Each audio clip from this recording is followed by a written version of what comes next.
Donc, bonjour à tous, je suis Jordan Merescala, je travaille à l'université de Mons dans le laboratoire de zoologie où notre thématique est principalement axée sur les abeilles sauvages. Donc, pour illustrer ceci, j'ai mis quelques photos et aussi les chiffres du nombre d'espèces qu'on peut trouver en Europe, il y a plus de 2000, et également ce qu'on trouve en France et en Belgique. Dans le cadre de différents projets européens, tels que Safeguard, qui cherche en fait à évaluer la tendance des pollinisateurs, et Pulse à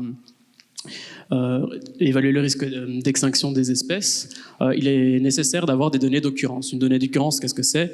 C'est tout simplement quand on capture une abeille, on a besoin de savoir c'est quoi l'espèce, à quel moment on l'a capturée et où.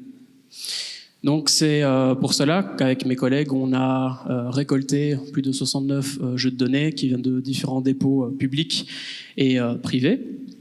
Et on a tout rassemblé dans un gros data frame qui comporte 5,5 millions de lignes. Et en gros, ce qu'il y a dedans, c'est des données taxonomiques, donc le nom de l'espèce, temporalité, date, et des données géospatiales, donc des coordonnées et des noms de pays.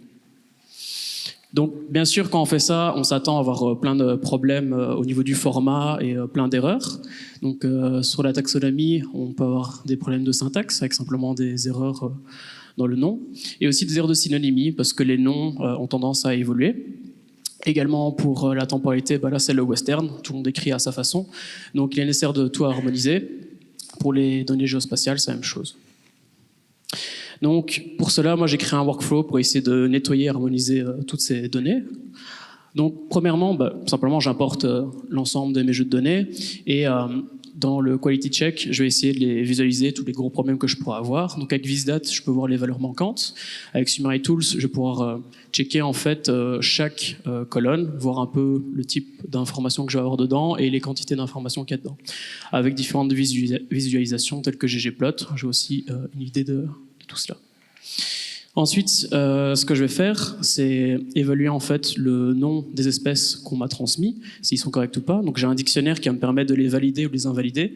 Et si jamais j'ai jamais rencontré ce nom auparavant, je vais utiliser un fuzzy search qui a été présenté juste avant par Facocher, qui va me permettre en fait d'évaluer la distance par rapport au nom correct.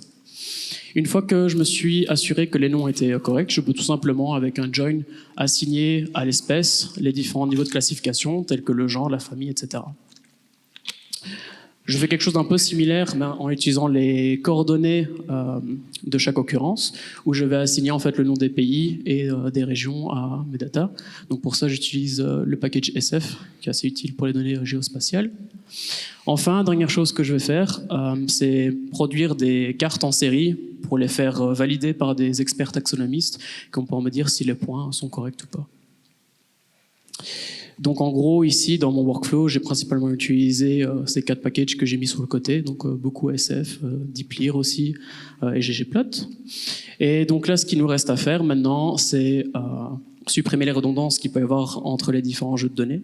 Ça va être assez compliqué. Donc si vous avez des idées, n'hésitez pas à m'en parler après.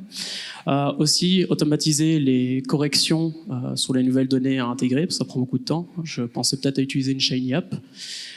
J'ai aussi déjà une Shiny App qui est en phase test pour juste visualiser les données, mais c'est assez lent, donc là on utilise Python et une database pour faire ça. Et aussi, en fait, on est en train d'écrire un article scientifique justement sur ce workflow et ces données qu'on a nettoyées.